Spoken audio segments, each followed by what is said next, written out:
नाजरीन, मैं बात करूंगी हमारे हमसाये मुल्क भारत के हवाले से। Its only relationship with Pakistan is the vacation of illegally occupied territories by that country.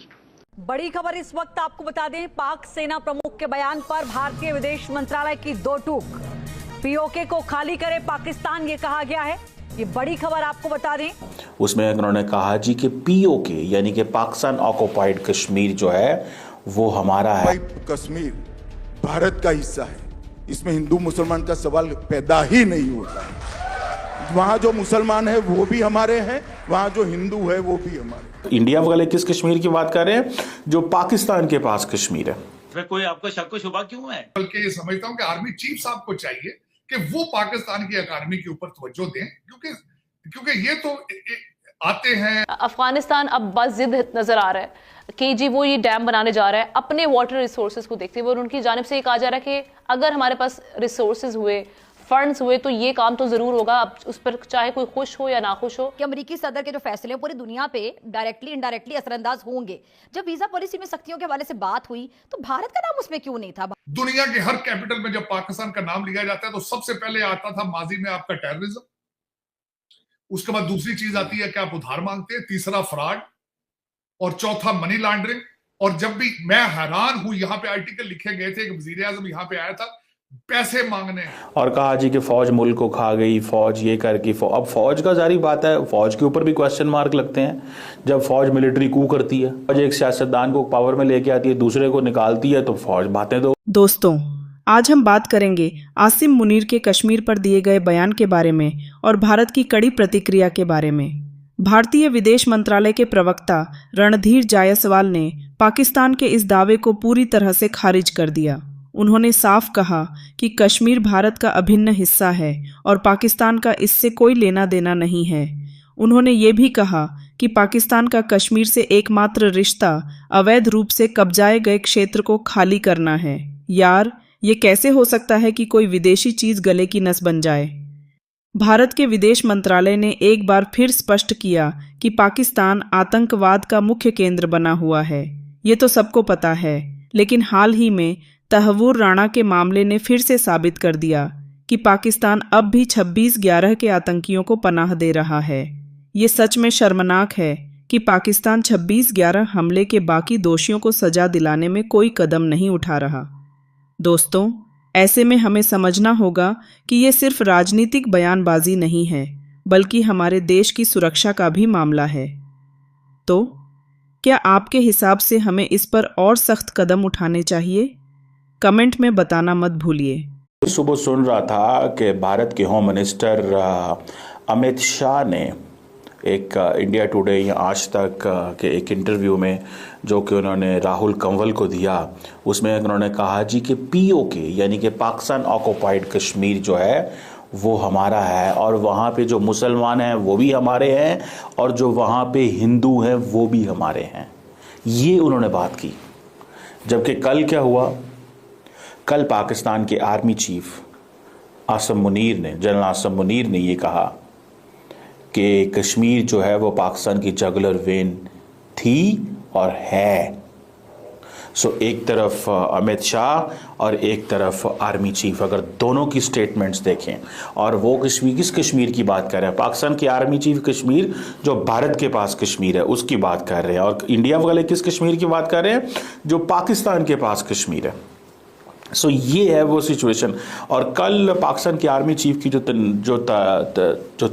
तकरीर जो थी उसको बहुत ज़्यादा मीडिया के ऊपर डिस्कस किया जा रहा है, सोशल मीडिया के ऊपर वो बनी हुई है, और बड़ी लंबी चौड़ी बातें। और कहा जी कि फ़ौज मुल्क को खा गई, फ़ौज ये करके अब फ़ौज का जारी बात है, फ़ौज के ऊपर भी क्वेश्चन मार्क लगते हैं। जब फ़ौज मिलिट्री कू करती है, जब फौज डायरेक्ट रूल करती है, जब फौज डायरेक्ट वो हाइब्रिड सिस्टम लेके आती है, जब फौज एक सियासतदान को पावर में लेके आती है, दूसरे को निकालती है, तो फौज बातें तो होती हैं। जब एक आर्मी चीफ 5 वजीर आजम को भुगतता है, वो कहते जी हैं जी कि एक प्राइम मिनिस्टर के दौर में मैक्सिमम 2 आर्मी चीफ होने चाहिए, लेकिन एक आर्मी चीफ के दौर में 5 प्राइम मिनिस्टर जब होते हैं तो फिर क्या है? Where is the power? तो लोग बातें तो करते हैं, वो सवाल तो बनते हैं। तो आर्मी चीफ जो बात कर रहे हैं वो कह रहे हैं कि वो बेसिकली ये जो इमरान खान की पार्टी ने जो नैरेटिव बनाया और उसके बाद बगावत फौज के अंदर करवाने की कोशिश की, ये चीज़ जो है ना, बगावत, ये सबसे बड़ा चैलेंज था और है पाकिस्तान की फ़ौज को। अब तो खैर मुझे नज़र नहीं आता, लेकिन जब इमरान खान का टेन्योर था, अपोजिशन से उतरे थे, तो उस वक्त एक बड़ा तासुर ये चल रहा था कि अगर पाकिस्तान की फ़ौज के अंदर बगावत हो गई तो what if there is mutiny, what if अगर पाकिस्तान की फ़ौज के अंदर बगावत हो गई तो फिर क्या करेंगे, ये सवाल था। और उसके बाद फिर आर्मी चीफ ने जारी बात है बड़े जनरल्स भी फारिग किए, जिन्होंने 9 मई का एक वाक़या हुआ था जिसमें इमरान खान की पार्टी ने फ़ौज की इंस्टॉलेशंस पे हमले किए, कहा जी इमरान खान को गिरफ्तार कर लिया गया, दिस दैट ये वो।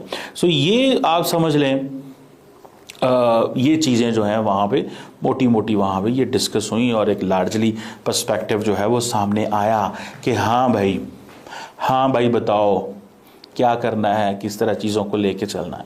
सो मुझे ज़ाती तौर पे ये लगता है दैट द आर्मी चीफ ने ये जो सारी कन्वर्सेशन की है, आर्मी चीफ ने ये जो सारे का सारा नैरेटिव बनाया है, ये बेसिकली इमरान खान के नैरेटिव को दबाने के लिए, इंडिया को पैगाम देने के लिए और फ़ौज के अंदर रिजॉल्व देने के लिए, because the kind of speech he did, जिस तरह की तकरीर आर्मी चीफ ने की, नॉर्मली इस तरह की तकरीर नहीं की जाती। ये आर्मी चीफ इस तरह की तकरीर नहीं करते। That was a very bold speech, that was in many ways maybe you call it an aggressive speech. और मकसद क्या था? To give a message to the Imran Khan, to the diaspora, to the fauj, to India and इस चीज़ को, और then Pakistani nationalism की तरफ लेके आना है, to tell them the story of Pakistan. अब होता क्या, ये बड़ा इंटरेस्टिंग सवाल है, to tell the story of Pakistan to the people of Pakistan. अब क्वेश्चन ये है कि जब पाकिस्तान की पॉलिटिकल क्लास के बारे में ये हो कि जी एक पॉलिटिशियन के बारे में ये है कि जी वो मिस्टर 10% है, दूसरे पॉलिटिशियन के बारे में ये है कि वो चोर है, तीसरे पॉलिटिशियन के बारे में ये है वो मॉरली करप्ट है, तो मुझे ये बताओ, वो कहते हैं जी पाकिस्तान की ये स्टोरी फिर कैसे हो गई, इनको बाहर निकालें। पाकिस्तान में आपको पता है करप्शन का नैरेटिव बड़ा तगड़ा रहा है कि करप्शन है, ये सियासतदान करप्ट हैं, ये हैं वो है, इनको बाहर निकालें। अब ये नेशनलिज्म कैसे आती है? नेशनलिज्म आती है कुर्बानी देने से। यहाँ पे तो जितनी गाड़ियाँ, जितने बंदे, जितनी ताकत और ये सारा कुछ जो है आप जब करते हैं तो देन वो चीज़ें जाके पता चलती हैं। सो मुझे ऐसे लगता है कि ये जो नेशनलिज्म है, it is to come from the political parties as well. दुनिया के हर कैपिटल में जब पाकिस्तान का नाम लिया जाता है तो सबसे पहले आता था माजी में आपका टेररिज्म, उसके बाद दूसरी चीज आती है कि आप उधार मांगते हैं, तीसरा फ्रॉड और चौथा मनी लॉन्ड्रिंग। और जब भी मैं हैरान हूं, यहां पे आर्टिकल लिखे गए थे कि वजीर आजम यहां पे आया था पैसे मांगने, डेलीगेशन 300 बंदों का लेकर आया था, साथ कुक साथ पाकिस्तान से उसके आए थे, कैमरामैन साथ आए थे पाकिस्तान से, और यहां पे आर्टिकल लिखे गए थे ये पैसे मांगने आया। तो ये अगर आप इस तरह के